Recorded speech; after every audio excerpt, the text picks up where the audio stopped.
Now, Simone Inzaghi's Inter are unbeaten in their last 12 games in all competitions, and I feel like last week in the Champions League, they teased football fans across the world. They told every football fan across the world, we will go away from home to Bayern Munich, to the Allianz Arena, and we will walk out of it with a 2-1 victory, having played the game in third, fourth gear. Simone Inzaghi's dynamic 3-5-2, it was a system. It was a set of tactics. It was a set of principles that Vincent Kompany's Bayern really struggled against. And now we head to the San Siro, where Inter go into the game with a 2-1 advantage, a home advantage. And let's not forget, DiMarco is back. So what does this game have to show? Now let's get into the analysis. This picture sums up this match perfectly. Inter sitting back in their 5-3-2 shape. Vincent Kompany deploying a 3-2-5. Now, it's not something I've seen as of late in the Bundesliga, but I feel like it's because of injuries, because of key personnel being missing. He's had to tweak his team. But you could clearly see Bayern in possession, 3-2-5.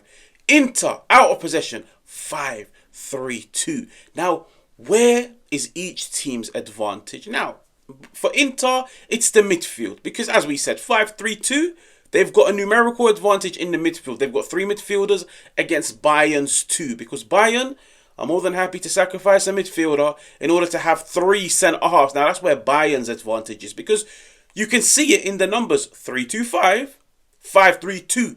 3 centre-halves against 2 strikers. 3 centre-mids against 2 centre-mids. Now, these are both teams' advantages going into this game. But what did Vincent Kompany do? And I feel like he done this to counter Inter's 5-3-2, but at the same time, it caused some problems. Now, throughout the game, you could see Bayern Munich, they would transition from the 3-2-5 into a 2-3-5. Why? Vincent Kompany is sat telling his players, Inter will always have an extra man in midfield. And they tell you, win your midfield battle. What do?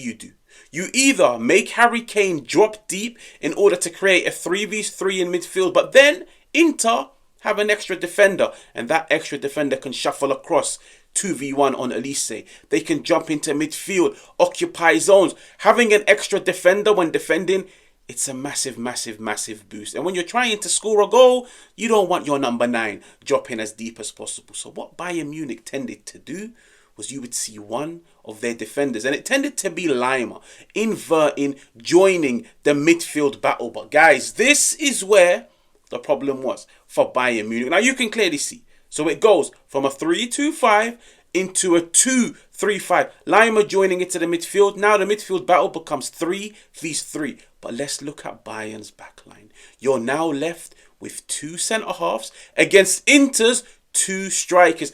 It now becomes man for man in attack, and it also becomes man for man in midfield.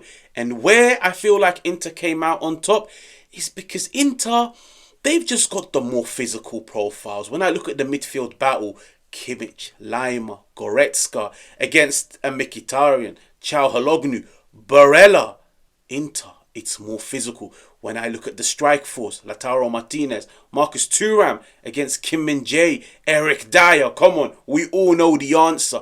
Inter have got the more physical profiles. And there's a reason why Inter, even in the dying minutes of the game, you could see the dynamism. You could see the endurance. You could see when Inter play the game at full pelt, they are the most dynamic team in the world. Because within a matter of seconds, they will carve you open and they will put the ball into the back of the net. Just like how we saw with Lautaro Martínez's goal. Just like we saw with Frattesi's goal. But where the problem is for Bayern is when they do transition into the 2-3-5, the centre-halves now, they have to squeeze and shuffle inwards. Look at the flanks. Look at the channels. Now, if there was one area I would tell this Inter team to target in order to reach the semi-finals, target the channels. Exploit the channels. How many times in the first leg do we see Inter exploiting Bayern Munich's channels? The space is there. The time is there. And where it's a massive boost for Simone Inzaghi's Inter is the fact that some of his best of players play out wide. And there's a reason why I mentioned DiMarco at the beginning of the video. Carlos Augusto, I felt like he had an amazing game. But he's no DeMarco. DeMarco with time. Space out wide, the crosses, the ball striking, the playmaking, the relentless runs in behind. Bayern Munich will be in a lot of trouble. Now, I say this because I feel like Bayern Munich will go to the San Siro knowing we need to score 2 goals in order to guarantee ourselves going through. Bayern Munich will play on the front foot. Bayern Munich will probably dominate the ball. But Inter have shown you can dominate the ball against us, but we will still win. You can dominate the ball against us, and we will be equally as penetrative because we don't need 60-70% of the ball to carve you open. Sometimes all we need is 30-40%. Sometimes all we need is that one opportunity. And this is where I feel like the game falls in Simone Inzaghi's Inter's hands, because Bayern will be coming to the San Siro. Bayern will be looking to get themselves an early goal. Bayern will be pushing a lot of bodies forward. Simone Inzaghi's Inter, when they want to sit back, they are compact. They are defensive. The players are tactically drilled in terms of their positions, the zones they occupy, how to win their duels. And they know if we can beat Bayern Munich's man-to-man press, we will catch them on the halfway line with that numerical advantage. Because that is what we saw throughout the game at the Allianz Arena. Whenever Bayern Munich would go man-to-man, if Inter beat the press and they go long, Marcus Thuram won his duels in the air, in the centre of the field.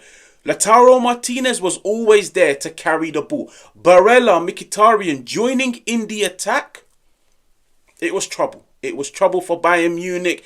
Bayern Munich, they rely heavily on their press off the ball. And I said prior to the first leg, the man-to-man press, there's pros and there's cons. The pros are, you've got everybody marked. You've got every single player man marked.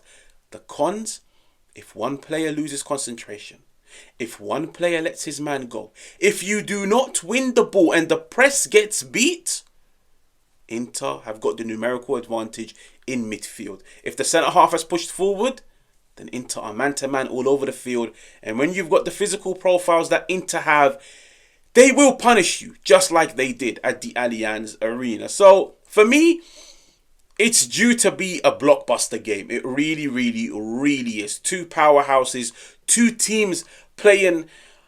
Bayern Munich, peak of their powers. Inter, I don't think Inter have played at the peak of their powers their entire season.